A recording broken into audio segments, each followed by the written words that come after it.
Let's talk about what makes for a great paragraph. And the first thing that we need in a paragraph is we need something called coherence. And coherence is one of these favorite terms of writing instructors.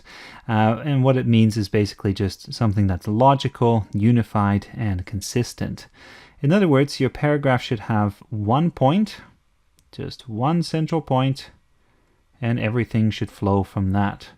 And you can see that this paragraph deals with the gruesome aspects of the trade in smoked heads in the early 19th century in New Zealand.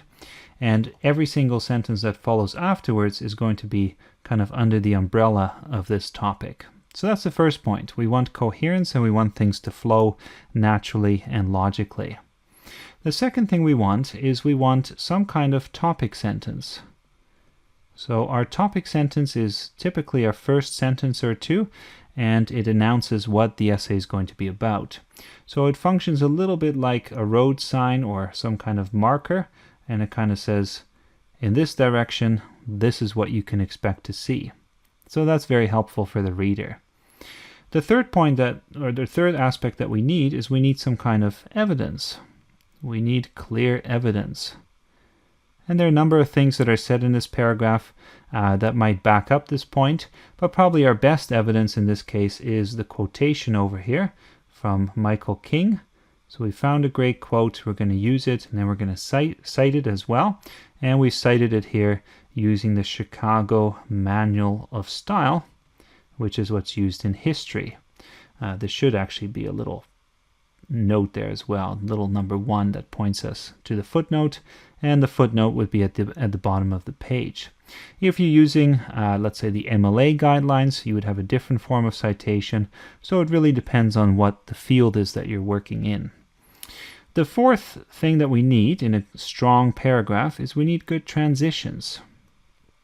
And transitions have to do with how our sentences kind of develop the point that we're interested in. You can see how some of these sentences use a kind of phrase or a few words to point back to what came before. So we have things like in addition, or at the end, given this gruesome practice.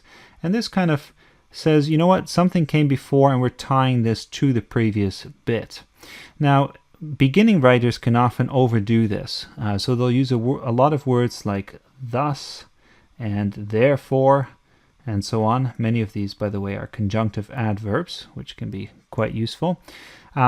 So as you become more experienced as a writer, try to let the ideas speak for themselves. Let the ideas do the talking, and then you can minimize the use of some of these phrases and conjunctive adverbs. Because if you use these too much, it sounds a little bit stilted at times. And then the last thing that we need is we need some form of closure. So the fifth thing is closure. And I don't use the word summary here because if you just summarize everything you've said before, that's going to be kind of boring. If you end with, and now I have argued this and this and this, the reader, I think, is going to be a little bit annoyed with you. Especially in a short paragraph, it's very easy to see what you've just been arguing. So we want a bit more of a creative way of still maybe introducing something new. You don't have to, but really of just trying to give a sense of closure and drawing things to an end. What you can see here is that we have repeated this word gruesome, which we had at the beginning, so that can be one interesting strategy. Another thing that we've done here is we've used this evocative imagery of a warrior, let's say, being taken captive and then potentially being paraded before a collector looking for an interesting tattoo. This, of course, is new information. We haven't talked about this possibility before, but given everything that came before, it's definitely something that is a potential fact that we can sort of bring in. So try to create closure by not just repeating yourself, but by still being interesting and fresh.